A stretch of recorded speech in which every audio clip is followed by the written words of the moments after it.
Baiklah, kita lanjutkan untuk membukukan transaksi pada perusahaan jasa konsultan 12/8/24/25. Nah, di sini ada jurnal bulan Januari mulai tanggal 1 Januari pemilik menyetor modal 50 juta ke dalam perusahaannya sampai yang terakhir tanggal 30 Januari 2004 membayar gaji karyawan sebesar 5 juta. Kemudian untuk penyesuaian tanggal 31 Januari terdapat 1 orang karyawan belum dibayar gajinya sebesar 1 juta. Nah, ini ada keterangan diperkenankan membuka akun baru.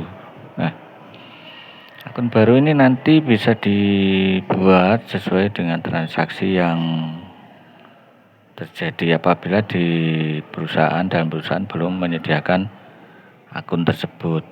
Nah, coba dilihat di sheet berikutnya ada neraca saldo awal. Nah, ini kita bisa tahu bahwa akun-akun atau rekening yang disiapkan oleh perusahaan itu terdiri dari kas, piutang usaha, peralatan kantor, modal, sampai akun beban gaji nomor akun 512. Nah, bagaimana jurnal umumnya? Nah, ini jurnal umumnya. Kemudian di bawah itu ada jurnal penyesuaian yang di tanggal 31. Itu ya, untuk memperjelas pemahaman di jurnal umum, di setiap jurnal itu kolomnya sama, baik itu jurnal umum, jurnal penyesuaian, jurnal penutup maupun jurnal pembalik, itu kolomnya sama. Hanya saja nanti untuk jurnal penyesuaian itu tanggalnya pasti akhir periode. Nah, kalau di jurnal penutup itu pun ada akhir periode. Nah, untuk jurnal pembalik itu adalah awal periode berikutnya. Nah, ini ingat bahwa setiap jurnal itu kolomnya pasti sama. Nah, ini ada yang di blok warna oranye tanggal 31 ini ada beban gaji dan utang gaji masing-masing 1 juta. Nah, bagaimana nanti kalau dibuatkan ke dalam buku besar setelah jurnal itu kan siklus akuntansi adalah pencatatan ke buku besar rekening masing-masing atau akun masing-masing. Nah, ini ada sheet berikutnya, BB itu adalah buku besar dan neraca saldo sebelum penyesuaian. Ini kalau dibuat manual seperti ini, buku besar, debit kredit, setiap akun disiapkan buku besarnya. Ya. Setiap akun disediakan kolom buku besarnya. Ada yang kolom buku besar itu yang 2 kolom, 3 kolom, ataupun 4 kolom. Nah, ini yang kita pakai yang 3 kolom. Aturan mekanismenya 2, 3 kolom dan 4 kolom nanti beda-beda. Nah, ini seperti untuk tanggal 1 karena di jurnal umum referensi ini adalah kolom referensi ini isinya kalau di buku besar adalah sumber kita mencatat dari mana. Buku besar ini JU berarti jurnal umum. Kemudian di debit tanggal 1 ada kas masuk debit 50 juta, begitu seterusnya. Nanti tanggal 1 ini setelah kas kan ada modal pasangannya. Nah, ini masuk di kredit 50 juta. Ini 50 juta. Ini kalau pekerjaannya buku besar secara manual. Nah, ini yang di blok warna oranye ini adalah dari jurnal penyesuaian. Setiap ada jurnal, baik itu jurnal umum, jurnal penyesuaian, jurnal penutup, jurnal pembalik, siklus berikutnya dalam akuntansi adalah diposting atau dipindah bukukan ke buku besar akunnya masing-masing. Nah di situ tadi ada penyesuaian kan untuk gaji tadi.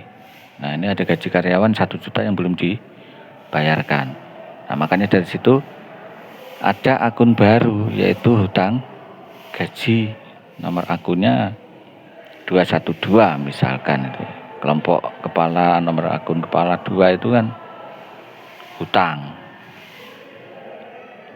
Nah, di sini ada hutang gaji yang belum dibayar 1 juta ini. Ini 1 juta. Nah, ini referensinya keterangannya JP. JP itu adalah jurnal penyesuaian. Pasangannya di sini.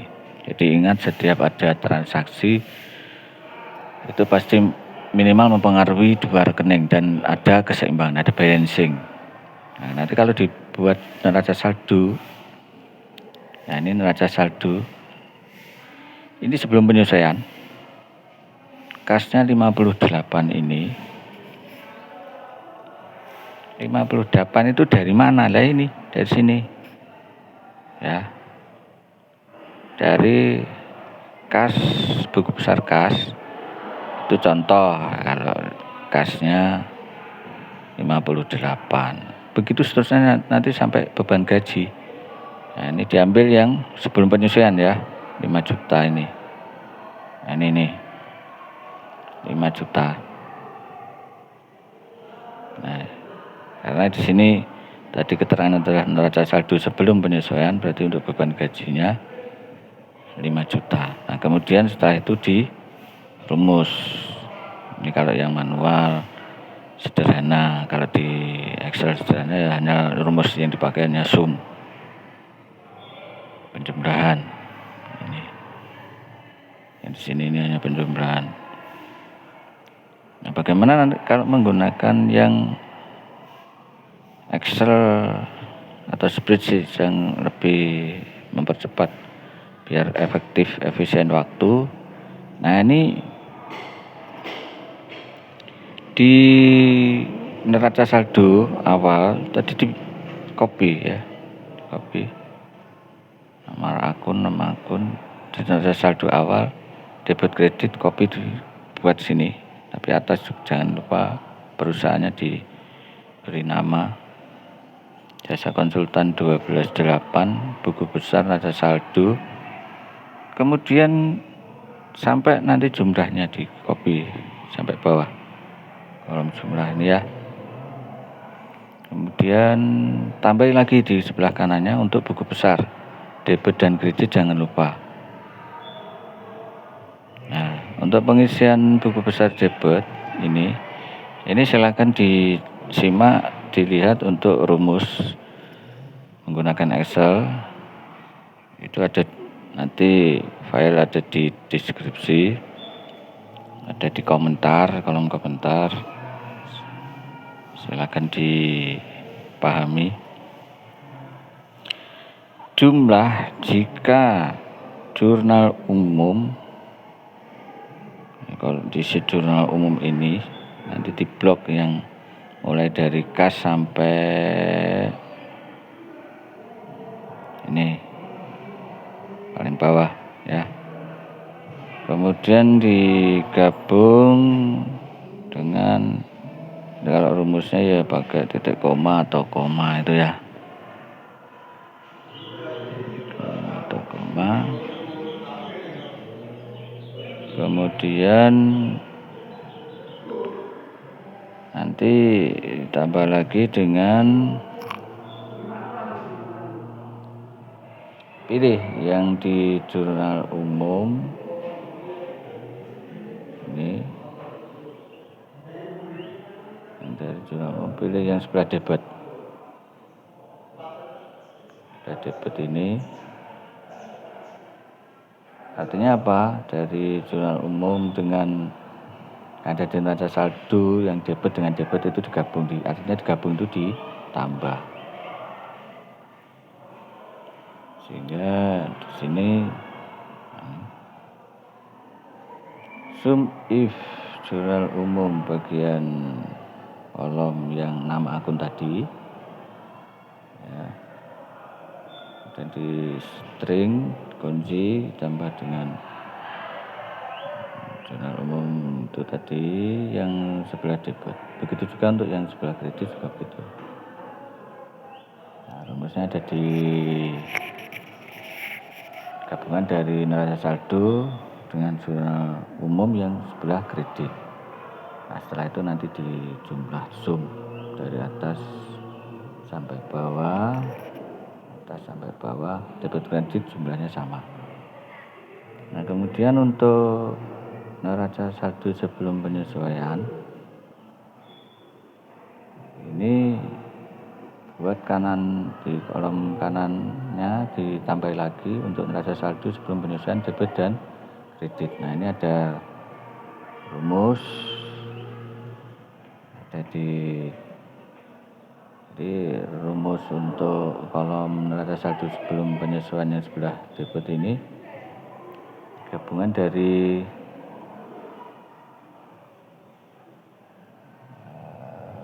buku besar dan neraca saldo. Jadi debit tambah debit nanti dikurangi kredit ini hasilnya ini. Sedangkan rumusnya bisa dipahami, ada di link di kolom komentar. Kemudian berikutnya di jumlah sum, biasa sum, di jumlah sum ya, debit dan kredit harus sama. Kalau sudah, nanti ada neraca saldo setelah penyesuaian. Ini kalau dilihat di neraca saldo sebelum penyesuaian, jumlah debit kreditnya akan 82. Nah, bagaimana dengan jurnal penyesuaian? Apa mempengaruhi nanti? Nah, dilihat di sini. Neraca saldo setelah penyesuaian SD, neraca saldo setelah penyesuaian, bedanya di sini ada akun baru, utang gaji. Utang gaji jangan diacak tempatnya ya, harus berurutan. Artinya mulai dari 111, 112, 121 untuk peralatan kantor. Nah, baru sini kelompok utang berikutnya. Kelompok 2. Nah, ini ya. Utang gaji yang di blok ini. Tadi kan ada 1 juta. Pasti ini ada pasangannya nih. Utang gaji, kalau tadi kalian Anda ingat di beban gaji sebelum penyesuaian itu kan 5 juta. Kenapa kok menjadi 6 juta ini? Karena tadi ada jurnal penyesuaian. Debitnya tadi kan beban gaji 1 juta, kreditnya utang gaji masuk sini. Jadinya untuk beban gaji saldonya menjadi 6 juta gitu ya. Di buku besarnya setelah penyesuaian kan untuk beban gaji 6 juta. Nah, coba dilihat di sini. Nah, buku besar. Nah, ini. Buku besar beban gaji. Ini yang blok ini kan 5 juta tadi.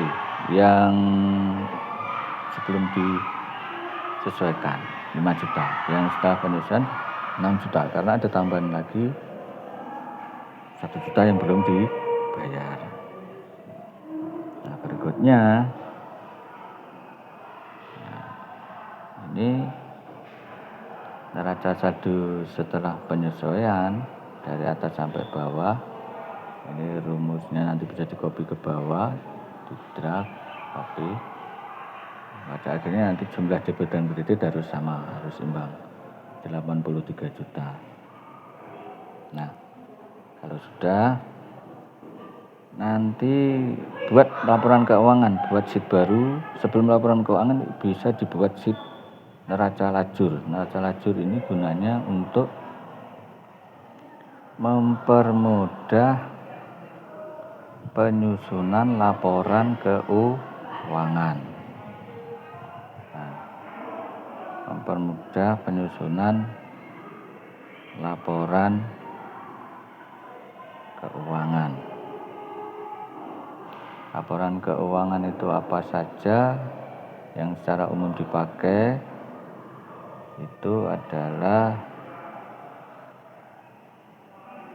neraca, kemudian laporan perhitungan laba rugi, dan laporan perubahan modal. Nah, bisa dipahami ya. Nah, kemudian berikutnya, setelah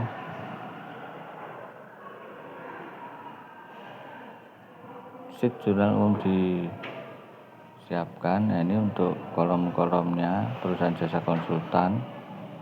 Atas jangan lupa untuk memahami pembaca laporan keuangan itu per 31 Januari. Nah, ini ada neraca saldo awal, debit kredit, jurnal penyesuaian debit kredit, kemudian di sini neraca saldo disesuaikan debit kredit. Nah, kemudian ada laba rugi dan neraca akhir. Nah, ini jurnal penyesuaiannya tadi kan beban gaji debit, utang gaji kredit, masing-masing jumlahnya untuk jurnal penyesuaian kan 1 juta ini. Lanjut untuk neraca saldo disesuaikan, ini bisa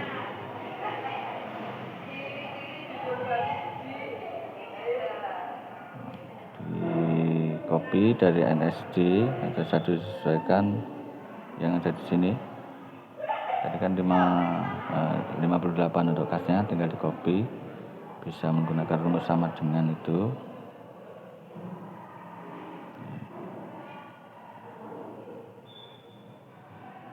Nah, ini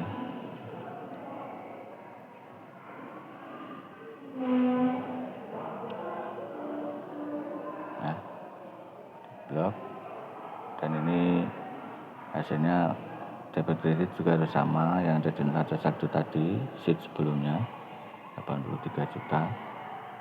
Nah, untuk pengisian laba rugi, ingat pengisian laba rugi ini untuk kolom debit menyediakan akun-akun nominal. Apa saja akun nominal itu?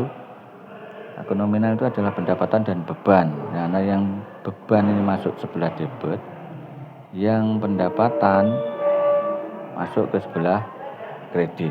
Nah, dilihat di sini ada pendapatan, ini 411, nah, 32 juta. Jadi tinggal sortir saja dari NSD, ya kan, 32 juta. Kemudian yang debitnya adalah beban. Bebannya terdiri apa saja tadi dua ya, beban sewa dan beban gaji. Masing-masing kalau dilihat di NSD-nya tadi 3 juta dan 6 juta. Nah, di sini ada nilai 23 warna merah. Ini didapat dari mana? Didapat dari selisih antara pendapatan dan beban tadi. Bebannya ini kan 9, 3 tambah 6 kan 9. 32 dikurangi 9 itu hasilnya 23. Nah, sehingga nanti ada keseimbangan antara kolom debit dan kredit.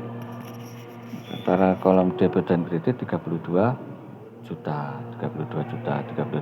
ya, 32. Nah, lanjut berikutnya untuk neraca akhir tadi saya sebutkan, yang laba rugi ini hanya untuk beban dan pendapatan. Bebannya di debit, pendapatan di kredit. Kalau yang di neraca ini isinya adalah akun-akun real. Apa saja akun real? Akun real adalah harta, utang dan modal. Nah, ya, jadi laba rugi dan neraca ini sumbernya dari NSD. Hanya dipilah-pilah saja mana yang real, mana yang nominal. Yang real masuk yang nominal pendapatan beban masuk ke laba rugi, yang real akibat utang modal masuk ke neraca. Nah, sehingga di sini ada kesamaan blok yang warna merah ini, angka 23 juta ini, yang di laba rugi, artinya ini pendapatannya lebih besar daripada beban, maka perusahaan adalah mendapatkan laba 23 juta di Januari itu. Nah, 23 juta ini harus sama dengan yang ada di neraca, kolom neraca lajur yang paling kanan. Nah, ini 23 juta masuk ke kredit. Masuk ke kredit sini ya. Dan nanti kalau dijumlah dari atas sampai bawah, ini nilainya 74. Debit yang di neraca kredit ini juga 74. Jadi sama. Nah, neraca lajur hanya untuk digunakan sebagai alat untuk mempermudah menyusun laporan keuangan. Laporan keuangannya yang mana? Bisa membuat sheet baru. Nah, di sini. Ini terdiri dari neraca. Neraca ini bisa diambil dari neraca lajur yang paling kanan tadi, neraca. Kemudian laporan perhitungan laba rugi isinya dari neraca lajur yang laba rugi. Kemudian laporan perubahan modal. Ingat di atas itu harus diberi keterangan perusahaan, laporan yang ditampilkan dan periodenya kapan. Gitu ya. Kasnya 58. Utangnya. Nah, kemudian di sini ada modal 73. Tuh, kok bisa 73? Ini harus sama dengan laporan perubahan modal yang di sini. Jadi ini 73 yang di neraca, dan laporan perubahan modal yang ini harus sama. Makanya ada warna merah 73 ini. Nah, kalau dijumlah di neraca laporan keuangan, masing-masing debit dan kredit harus sama, 74 dan 74 gitu ya. 74. Dia ada balance. Namanya neraca itu timbangan harus seimbang. Nah, kemudian laporan perhitungan laba rugi, pendapatannya tadi 32 juta, ada 2 beban tadi, sewa dan gaji 3 juta dan 6 juta. Nanti jumlahnya 9. Nah, kemudian 32 juta ini dikurangi 9, hasilnya kan 23. Nah, 23 juta ini harus sama di laporan perubahan modal ini. Sini ya. Laporan perubahan modal itu isinya modal awal. Kemudian laba atau rugi dari perusahaan. Kalau perusahaan tadi di Januari mendapatkan keuntungan 23 juta, berarti di sini nambah. Modal awalnya 50 kan? 50 ya, modal awalnya 50. Dari Januari tadi jasa konsultan 12.8 itu modal awalnya 50. Kemudian ada tambahan 23 juta dari laba. Maka modal akhirnya adalah modal awal ditambah dengan laba 73 juta. Nah, 73 juta ini harus sama dengan neraca yang modal yang ada di neraca ini. Nah, kenapa modalnya kok tidak 50? 50 tadi kan modal awal. Nah, modal awal ini. Jadi di sini 73 sama dengan modal akhir. Di sini balance. Ini juga sama, ini sama. Dan labanya ini juga harus sinkron ya, sama. Semoga bisa membantu dalam menyusun laporan keuangan sederhana. Terima kasih.